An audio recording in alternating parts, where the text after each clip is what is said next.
Estamos estudiando, ¿qué libro estamos estudiando? Santiago. Libro de Santiago. Y hoy estamos concluyendo ya este estudio. El último capítulo 5, nos habla de la oración. La importancia de la oración. ¿Es importante la oración? Naturalmente la respuesta es obvia, sí, es importantísima. Pero ¿es importante para mí, para ti, para cada uno de nosotros? Esa importancia depende, o de esa importancia depende el tiempo de oración que tengamos nosotros. Porque una cosa es tenerlo en el intelecto y otra cosa es tenerlo en el corazón. Este libro de Santiago nos ha exhortado mucho, nos ha hablado de muchos temas prácticos. Nos habló de cómo resistir las pruebas, cómo soportar las tentaciones. Nos habló de refrenar la lengua, nos habló del perdón. Y hoy entonces nos va a hablar, o nos habla, de la oración. Es capítulo 5 de los versículos 13 a 20. Bueno, le voy a pedir esta vez que nos pongamos de pie mientras leemos el pasaje y luego tomamos asiento y hacemos algunas reflexiones. Pongámonos de pie entonces, pensando en lo que estamos leyendo. Santiago 5, del 13 al 20. Dice: ¿está alguno entre vosotros afligido? Pregunta: ¿está alguno entre vosotros afligido? Haga oración. ¿Está alguno alegre? Cante alabanzas. ¿Está alguno enfermo entre vosotros? Llame a los ancianos de la iglesia y oren por él, ungiéndole con aceite en el nombre del Señor. Y la oración de fe salvará al enfermo, y el Señor lo levantará, y si hubiere cometido pecados, le serán perdonados. Confesaos vuestras ofensas unos a otros y orad unos por otros para que seáis sanados. La oración eficaz del justo puede mucho. Elías era un hombre sujeto a pasiones semejantes a las nuestras, y oró fervientemente para que no lloviese, y no llovió sobre la tierra por 3 años y 6 meses. Y otra vez oró, y el cielo dio lluvia, y la tierra produjo su fruto.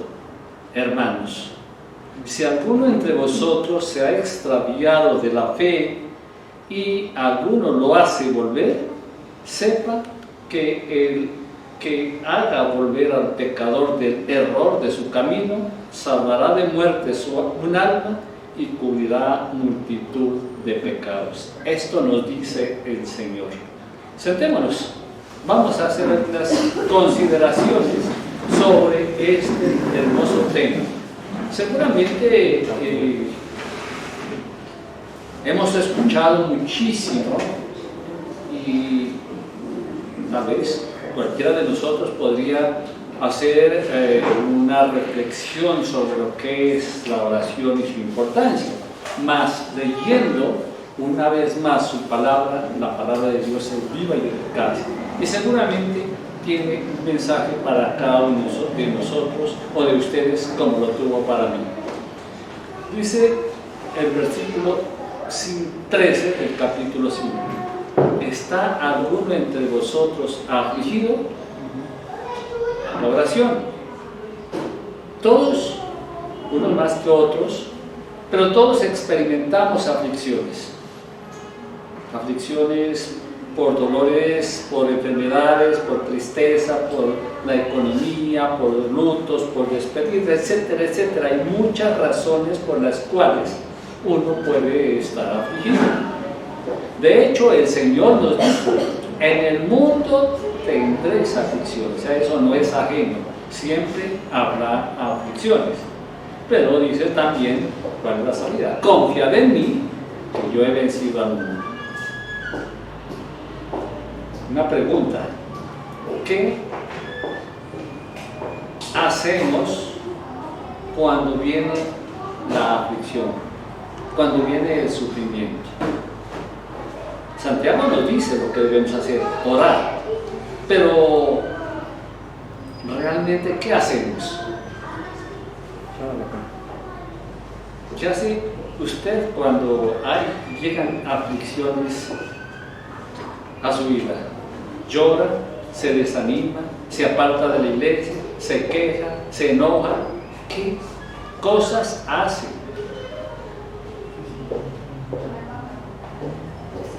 El orgullo muchas veces nos lleva a rebelarnos contra Dios. Yo algunas veces tengo la tendencia a enojarme y a quejarme. Me siento triste, me deprimo, se me quita el sueño y hasta lloro.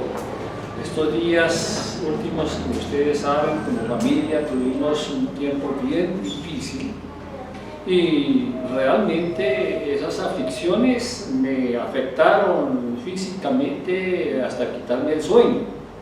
Pero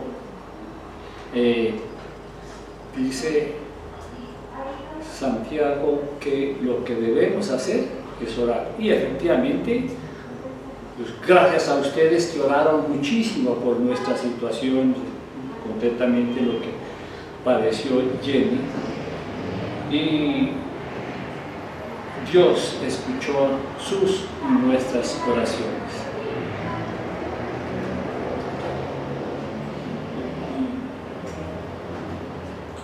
En este mismo capítulo, en el versículo 11, nos decía Santiago que consideráramos la paciencia de Job. ¿Qué hizo Job en medio del sufrimiento? Dice así el versículo 11: he aquí, tenemos por bienaventurados a los que sufren. ¿Habéis oído de la paciencia de Job? ¿Y habéis visto el fin del Señor?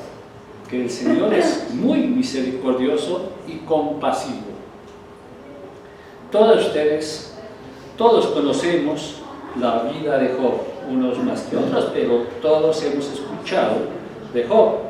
Fue un varón recto, temeroso de Dios, apartado del mal y bendecido en todas las áreas de su vida. Tuvo una linda familia, numerosa, tenía las riquezas, todo el mundo lo respetaba, lo honraba. Pero a petición de Satanás, Dios permitió que sufriera, y que sufriera muchísimo, de hecho que vivieran las más grandes pérdidas que puede tener. Perdió sus hijos, perdió sus posesiones, perdió todo lo que tenía menos su fe. Bueno, también le quedó su esposita, pero no fue de mucha ayuda. Por el contrario, le dijo: muérete. También le quedaron unos amigos que le dijeron: es por tu culpa que estás así. ¿Sí? Fue mucho el sufrimiento de Job. ¿Y qué hizo Job? En medio de ese sufrimiento se humilló y creyó que podía confiar en el Señor, en que Dios es compasivo. Aprendió que Dios es misericordioso.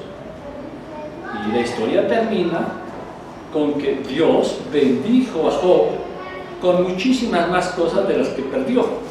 Es decir, Job nos muestra cómo en momentos de alegría, de gozo, como en momentos de sufrimiento, dependemos y debemos estar dependiendo de Dios.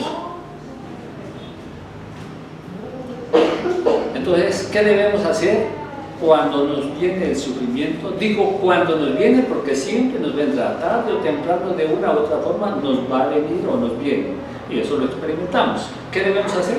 Orar. Orar. Llevar nuestros problemas delante de Dios, que Él tiene control sobre todo, y Él es, como aprendió Job, compasivo y misericordioso. Entonces, acudamos a la misericordia, a la gracia de Dios, que Él es generoso. Que no nos pase lo que le pasó a Pedro. ¿Recuerdan? Caminando sobre el mar, quitó los ojos de Jesús y comenzó a hundirse. Nosotros debemos tener siempre puestos los ojos en Jesús. Y que viene el sufrimiento, viene. Eso es parte del plan de Dios para nuestras vidas. Es más, es como una herramienta que Él usa muchas veces para trabajar en nuestras vidas. Santiago 1, 2 y 3 nos dice: hermanos míos, tened por sumo gozo cuando os halléis en diversas pruebas.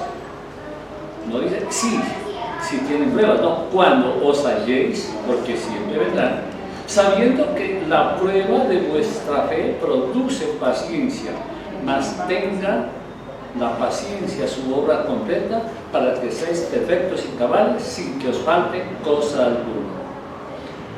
Gracias Dios por las pruebas, porque esas pruebas está usándolas para nuestra edificación, está haciéndonos cada vez más dependientes de Dios. El hombre, el ser humano, cuando no tiene dificultades, tiende a sentirse autosuficiente y no busca a Dios. Y Dios, sabiendo lo que necesita, permite pruebas en nuestras vidas. Dice Filipenses 1:6, y estoy seguro de esto, que el que comenzó la buena obra la perfeccionará hasta el día de Jesucristo. Él está trabajando en nuestras vidas, está adelantando una buena obra, está trabajando como lo hace un artesano. Viene a mi mente una figura humana elaborada en un tronco de madera. Él mira el tronco de madera y está viendo las imperfecciones, lo que hay que quitarle y dejar lo que sirve, y le quita lo que no sirve hasta que se forma el rostro de una persona o el cuerpo de una persona. Va sacando poquito a poco lo que sobra. Eso está haciendo Dios con nosotros, sino que a veces eso duele. Que nos quite el orgullo significa muchas veces tener que estar humillados, ¿sí? Y eso duele, ¿sí? Pero Él está trabajando para nuestro bien. También nos dice que cuando estemos alegres, ¿qué debemos hacer? Cantar alabanzas. Y eso sí que es, como decía hace un momento, es muy chévere estar juntos para cantar. Dice Efesios 5, 18 y 19, perdón, 18 y 20, dice: no os embriaguéis con vino, en lo cual hay disolución, antes bien sed llenos del Espíritu. Y el Espíritu Santo es el que nos lleva a cantar, y dice, hablando entre vosotros con salmos, con himnos y cánticos espirituales, cantando y alabando al Señor en vuestros corazones, dando siempre gracias a Dios por todo.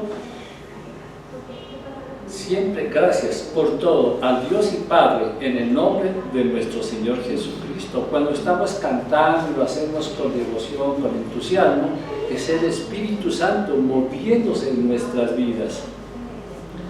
Y por eso debemos congregar. Esta es una razón poderosa para congregarnos. Podemos estar juntos para entonar himnos de adoración y alabanza como lo hemos hecho. Claro, estando solos también podemos hacerlo, pero es voluntad de Dios y es más bueno cantar todos juntos.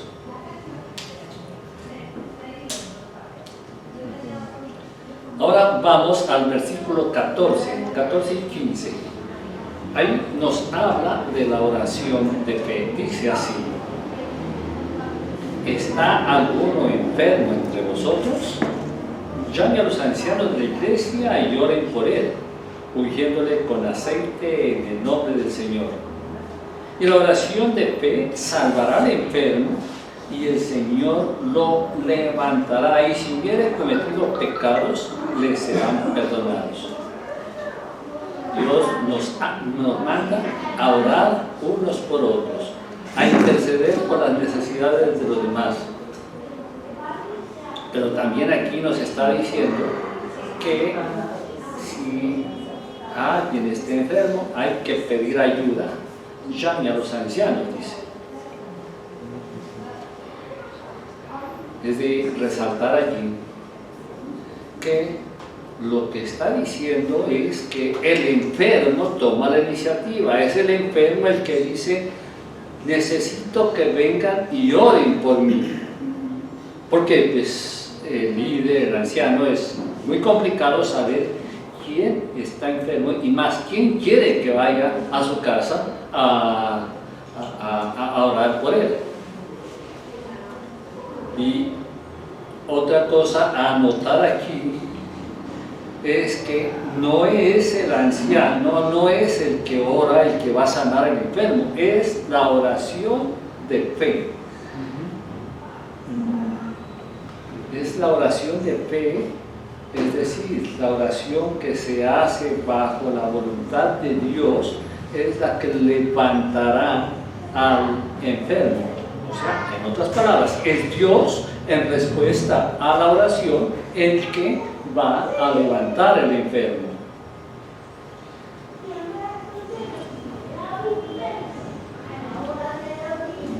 ¿Y qué es la oración de fe? Oración de fe será orar,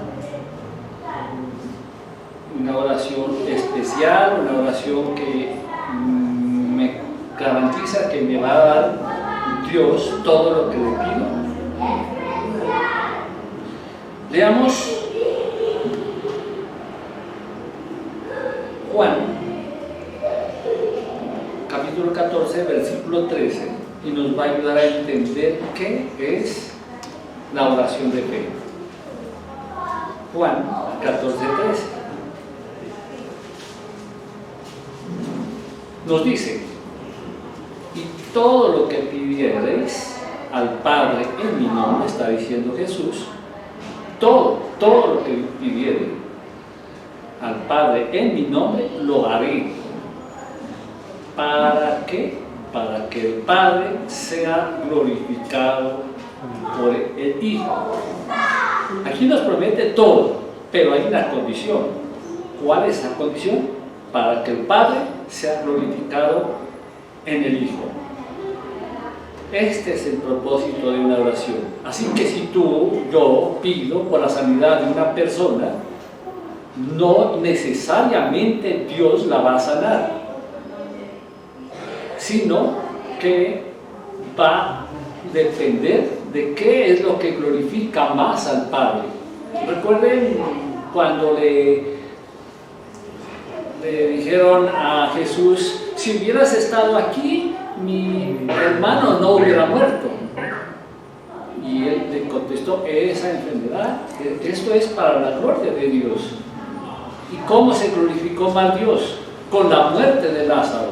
Fue mucho más la gloria para Dios levantar un muerto que llevaba tantos días sepultado, que hubiera sido la gloria para Dios si simplemente lo sana cuando estaba enfermo.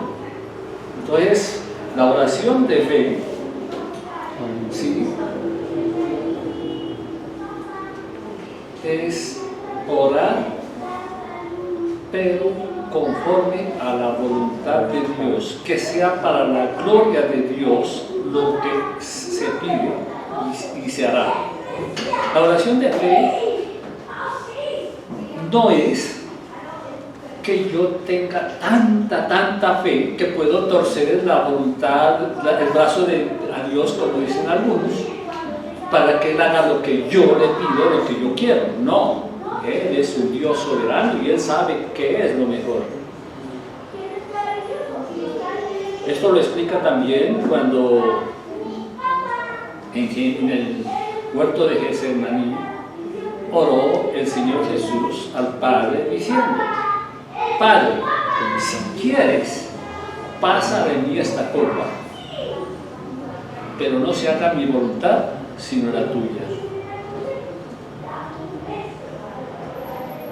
No pasó esta copa, es decir, de todas maneras fue al sepulcro, fue a la cruz y luego al sepulcro. ¿Sería que le faltó fe a Dios, a Jesús? No. Él mismo lo dijo: si quieres, ¿por qué? Porque Él estaba sometido a la voluntad del Padre y sabía que la voluntad del Padre era la que tenía que imperar. Nosotros no controlamos a Dios por la oración. Él es soberano. En consecuencia, Dios no siempre va a sanar a todo cristiano. Y recuerden el caso de Pablo.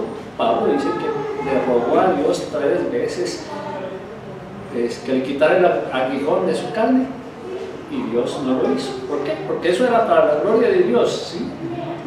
Ahora que nosotros conocemos la historia de Pablo, podemos admirar y dar la gloria a Dios por utilizar a un hombre que fue su enemigo, que estaba enfermo, sin embargo, cómo lo utilizó muy grandemente.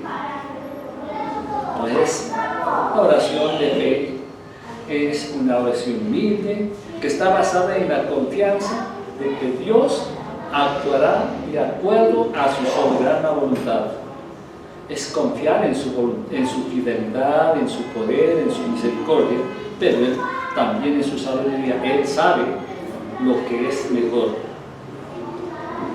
Dice también que la oración de fe salvará al enfermo.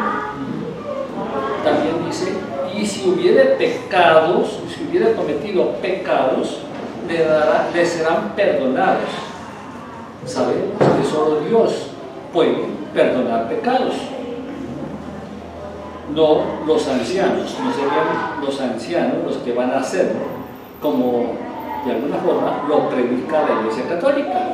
Este es un versículo que utiliza para decir que un sacerdote puede perdonar pecados porque Dios lo ha facultado para eso. No, aquí está diciendo es que Dios es el que perdona pecados.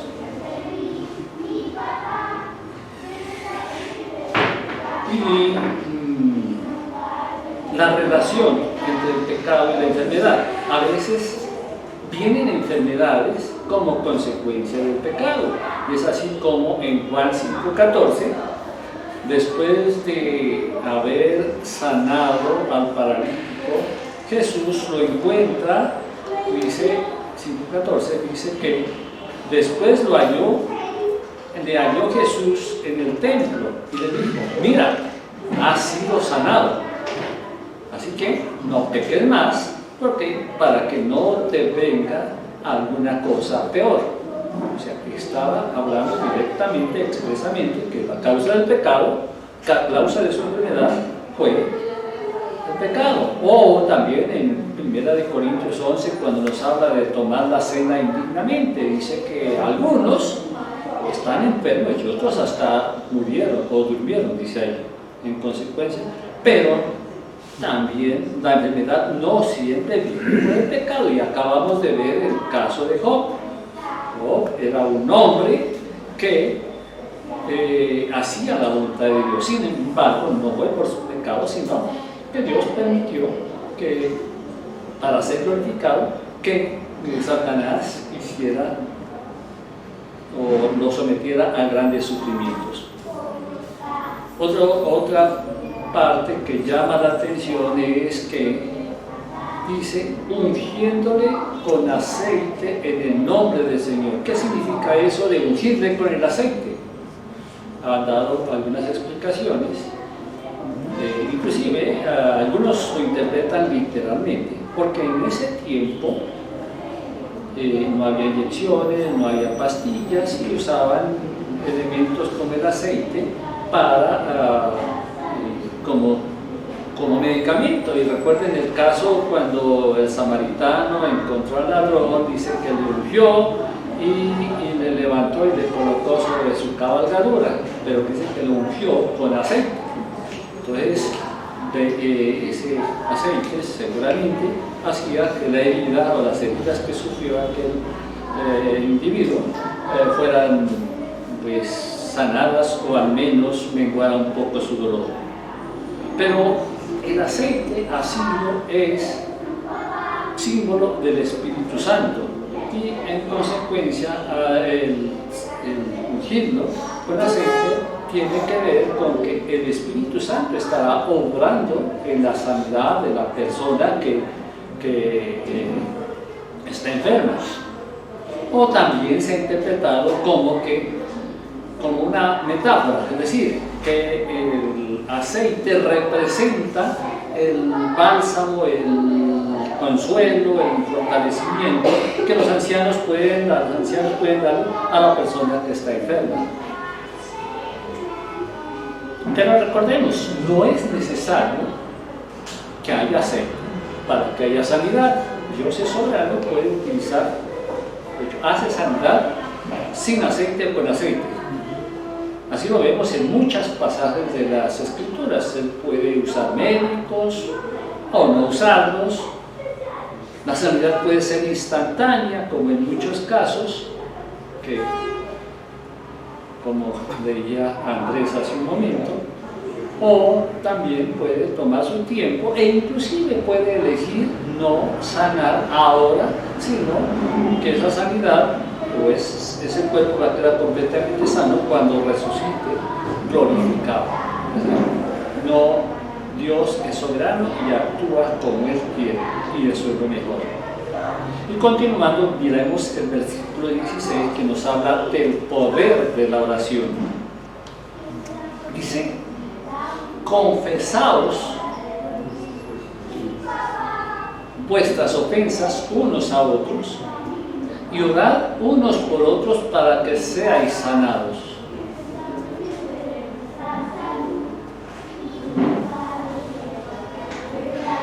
La oración eficaz del justo puede mucho. Elías era un hombre sujeto a pasiones semejantes a las nuestras y oró fervientemente para que no lloviese, y llovió sobre la tierra por 3 años y 6 meses. Y otra vez oró y el cielo dio lluvia y la tierra produjo su fruto. Aquí vemos que relaciona las ofensas entre nosotros con la sanidad. ¿Y por qué? Porque la aflicción puede venir o puede ser causada por las ofensas que no han sido confesadas y perdonadas. Y el pecado que no se confiesa, que no es perdonado, estorba la oración. También estorba las relaciones entre las personas. Son más difíciles cuando hay pecado de por medio. Por esto debemos confesar y pedir perdón a Dios por nuestros pecados y también a las personas que hayamos ofendido. Dice: orad unos por otros, dice Santiago. Así que a orar por nuestros hermanos. Dice: la oración eficaz del justo puede mucho. ¿Quién es el justo? Una persona especial, una persona que nunca peca, ¿no? Aquí Santiago llama justo, y lo sabemos, todo creyente a quien Dios ha perdonado sus pecados y que ora con fe. Todo hijo de Dios dicho, todos los que hemos creído en Jesucristo como nuestro Señor y Salvador hemos sido justificados por la obra de Jesucristo.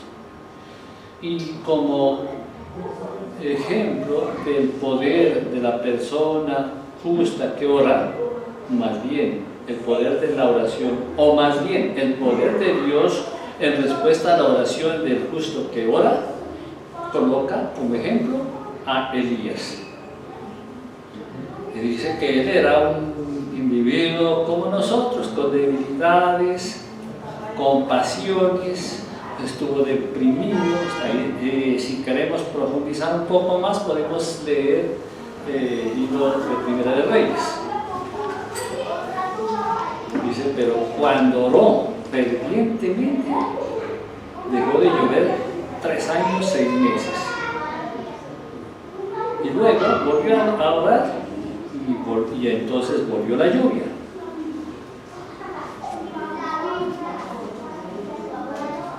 Entonces la oración eficaz del justo puede mucho, puede hacer mucho, puede lograr mucho, puede hacer milagros, puede salvar una familia, puede salvar una relación.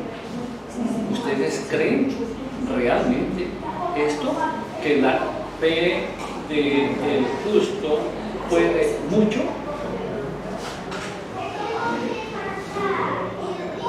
Todos nosotros tenemos aflicciones, decíamos. Y si todos nosotros somos justificados y por consiguiente justos, nuestra oración puede mucho. Entonces, cabe una pregunta: si eso es así, ¿qué tanto oramos? Aquí nos congregamos aproximadamente, 45, 50 personas, pero hoy estamos más poquitos. Como le decía la vez pasada, seguramente sabían que yo iba a predicar, pero de todas maneras somos muchos, ¿sí? ¿Y cuántos nos conectamos un miércoles a orar? Es una buena pregunta. Quizá algunos definitivamente no pueden, pero la pregunta va más por aquellos que, pudiendo, no lo hacen. No creen que la oración o que Dios puede hacer milagros en respuesta a la oración, o quizá no tienen nada que pedir, están bien, tienen todo, salud, dinero, o no tienen familiares inconversos, no tienen familiares necesitados. Yo los invito a que nos estemos conectando. Claro, no es la única reunión y vale la pena aquí resaltar las mujeres orando todos los días a las 6:15 de la mañana y los martes también a las 7 de la noche y oran, a veces se les va el tiempo y oran más de 1 hora y oran por todas las necesidades. De ahí el recoger esos papelitos con las peticiones de oración.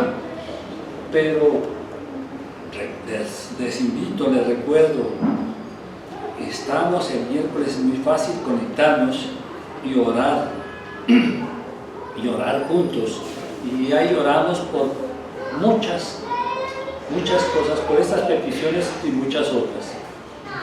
Y continuando, vamos a los versículos 19 y 20.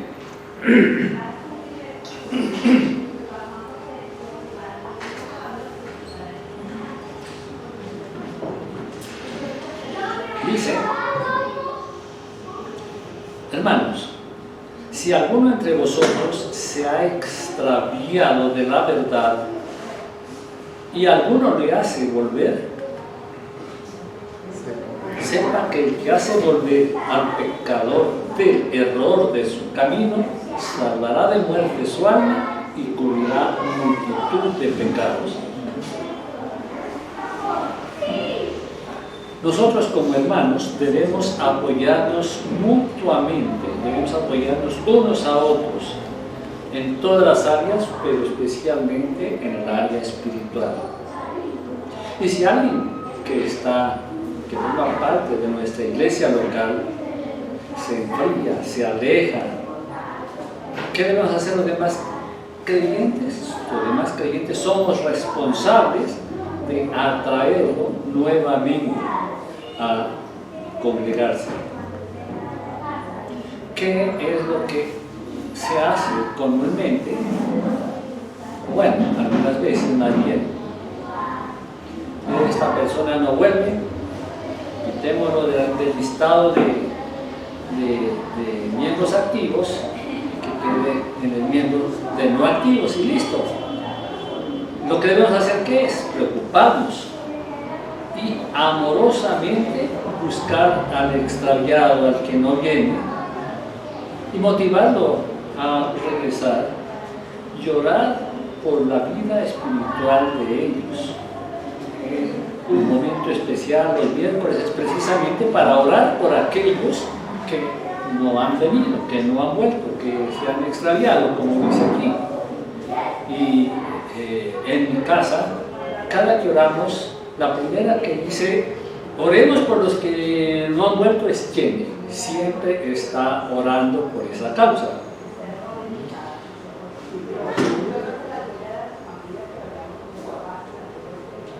Dice que si esa persona vuelve a Cristo, vuelve a congregarse, dice, el que lo haga volver, y no es uno el que lo va a llevar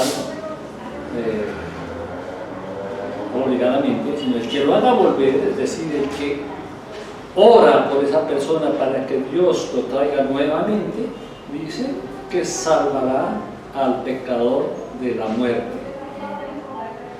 Y eso lo dice en Santiago 6.1, perdón, en Gálatas 6.1, cuando dice, hermanos, si alguno fuere sorprendido en una falta, vosotros que sois espirituales, restaurarle con espíritu de mansedumbre, considerándote a ti mismo, no sea que tú también seas tentado. Es decir, una causa del extravío puede ser un pecado, y aún en ese caso, nosotros, dice, vosotros que sois espirituales, bueno, con espíritu de mansedumbre, no exhortándole, diciéndole, mira hermano, tú eres un pecador, y bueno, las cosas que se le ocurran para hablar, como dicen algunos, hablar de frente y con franqueza. No, hazlo con mansedumbre, no sea que de pronto tú estás expuesto también a caer, no te sientas tan firme, no sea que de pronto tú también seas tentado, caigas y otro tenga que venir a exhortarte para que vuelvas.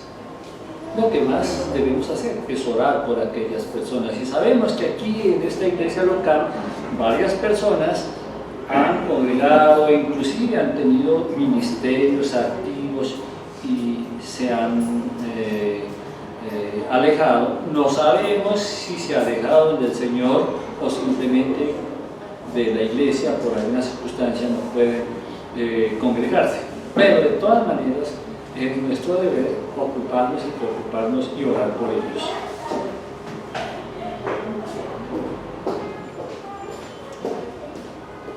Esta carta nos ha hablado directo a cada uno de nosotros en diferentes áreas de nuestra vida, y confiamos que el Señor, por medio de su Espíritu, haya estado cambiando algunas cosas en cada uno de nosotros. Terminamos hoy, esta porción nos habla de que debemos orar en toda situación, estemos en aflicción, estemos en alegría,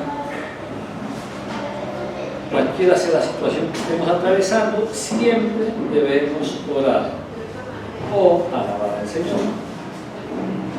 También nos exhorta a confesar los pecados unos a otros y delante de Dios.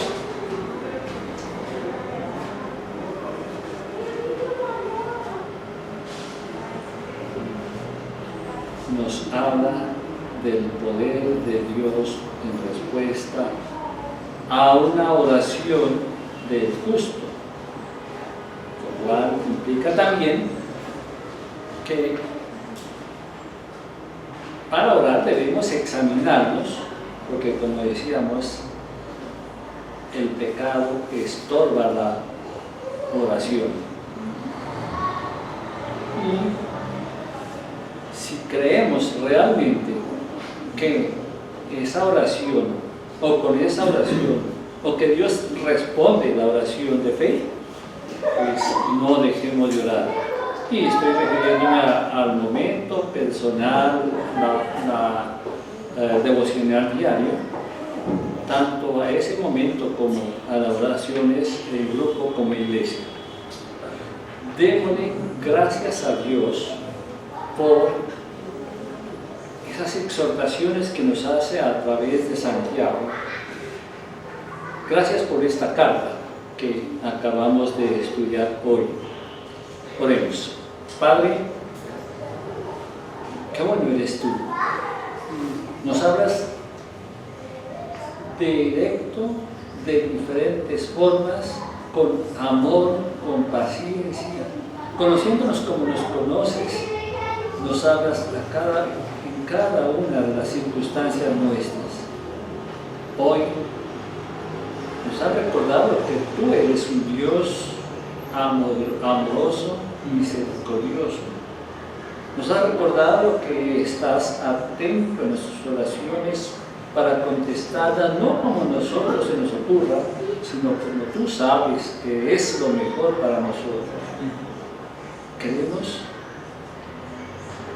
que cada vez que estemos orando, tú nos recuerdes que la respuesta depende de nuestra fe, pero más depende de tu voluntad, Señor. Que te sigamos amando, aun cuando no tengamos la respuesta que anhelaríamos.